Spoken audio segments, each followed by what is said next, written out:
ఇప్పుడు చిన్నజీయరు ఈయన తాతగారు పెద్దజీయరు అంతకు ముందు వాళ్ళ వంశంలో వాళ్ళు వృత్తిగా మతబోధన చేసుకుంటున్న వాళ్ళు. మన దేశంలోనే కాదు, మన మతంలోనే కాదు, ప్రపంచంలో అన్ని మతాల్లో మతాన్ని వృత్తిగా బోధన చేసుకుంటూ బ్రతికే వాళ్ళు తక్కువేం కాదు.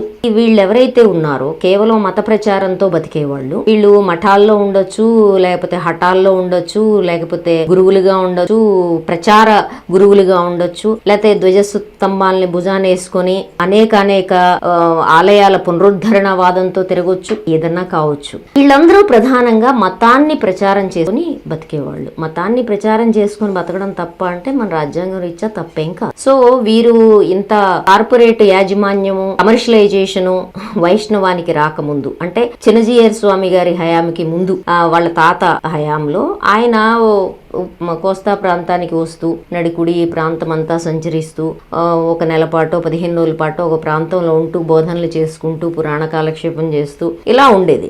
ఆయన దృష్టిలో గాని వైష్ణవం దృష్టిలో కానీ విష్ణువు అనే అతను కాస్మిక్ గాడ్. ఆయన చెప్పింది కరెక్టే, ఆకాశం నుంచి దిగొచ్చాడు. ఈ తర్వాత రాజ్యాంగం వచ్చిన తర్వాత గానీ అంతకు ముందు గానీ ఇంత నేకెడ్ గా, ఇంత నగ్నంగా వీళ్ళు క్షుద్ర దేవతలు, వీళ్ళు పనికిమాలిన వాళ్ళు అని చిన్నజీయర్ తాతలు తండ్రులు ఎందుకు మాట్లాడలేకపోయారు? ఈయన ఎందుకు మాట్లాడగలదు? వాళ్ళు అప్పటికి కూడా నేరుగా ప్రజల దగ్గరికి వెళ్లి బోధనలు చెప్పుకునే దశలో ఉన్నారు. ఈయనకి మాదిరిగా వెనక ముందు బాడీ గార్డులు, సెక్యూరిటీలు, ఆ తరువాత హెలికాప్టర్లు, ప్రహరీ గోడలు, ఇంత హంగామా వాళ్ళకి లేదు. వాళ్ళు నేరుగా ప్రజలతో ఉండేవాళ్ళు కాబట్టి ప్రజల నమ్మకాల పట్ల మనం మాట్లాడకూడదు అనే కనీసం ఒక విశ్వాసం వాళ్ళకు ఉండింది. మరి ఈయనకెందుకు ఇంత వచ్చింది? కొమ్ములు ఈయనకెందుకు వచ్చింది? చాలా స్పష్టంగా కేంద్ర ప్రభుత్వంలో ఒక ప్రధాన సేవకుడి పక్కన కూర్చుంటే, ఒక ప్రధాన సేవకుడు అధికారంలో ఉండి ఒక మతాన్ని భుజాన వేసుకొని నిలబడుతున్నప్పుడు ఆ మతంలో ఉండే కాషాయం కట్టిన చిలుంగొట్టం తాగే లేకపోతే భంగునూరుకొని బ్రతికే ప్రతివాడు తను చాలా గొప్పవాడినని అనుకుంటాడు. తను పైనుంచి దిగొచ్చానని అనుకుంటాడు. పైనుంచి చూస్తున్నప్పుడు కావరం ఎంత ఉంటుందంటే కండ్లకి కింద వాళ్ళు చీమల్లా కనపడతారు. వాళ్ళ విశ్వాసాలు పనికిరానివిగా కనపడతాయి. వాళ్ళ గురించి మనం ఏమన్నా మాట్లాడొచ్చు అని అనిపిస్తూ ఉంటుంది. ఆ ఏమన్నా మాట్లాడొచ్చు అనే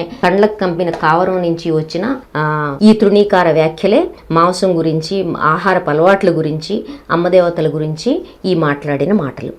ఆయన మాట్లాడిన వివరణలో కూడా ఎంత అహంభావం ఉందో అందరూ చూస్తూనే ఉన్నారు. అంటే ఒక రాజకీయం ఒక సుదీర్ఘకాలపు భారతదేశపు మూలవాసుల యొక్క చరిత్రని, వాళ్ళ ఆహార అలవాట్లని, వాళ్ళు ఆరాధించే దేవతల్ని పక్కన పెట్టడానికి ఒక అహంభావాన్ని, ఒక పాలక వర్గపు ఆధిపత్యాన్ని ఇట్లాంటి వాళ్ళకి కట్టబెడుతోంది. దీన్ని ఈ దేశ సామాన్య ప్రజలు అర్థం చేసుకోవాలి. నాకు మతాధికారులు లేకపోతే మత ప్రబోధకులు అర్థం చేసుకోవాల్సిన అవసరం లేదు. మత ప్రబోధకులు ప్రతి ఏ మతానికి చెందిన మత ప్రచారకుడు ఒకడే చెప్తాడు, నా దేవుడే గొప్ప, నా దేవుడు ఆధునికత్వాన్ని ఎప్పుడో చెప్పాడు, నా మతంలో ప్రేమ తప్ప ఇంకోటి లేదు అని చెప్తూనే విపరీతమైన విద్వేష ప్రచారం ఇలాంటి వాళ్ళు చేయగలరు. అది ఒక మతం మినహాయింపు లేదు, చిన్నజీరనే కాదు, ఎవరు అందరూ చేస్తారు అది. కాబట్టి అర్థం చేసుకోవాల్సింది ఎవరు? అర్థం చేసుకోవాల్సింది సామాన్య ప్రజలు.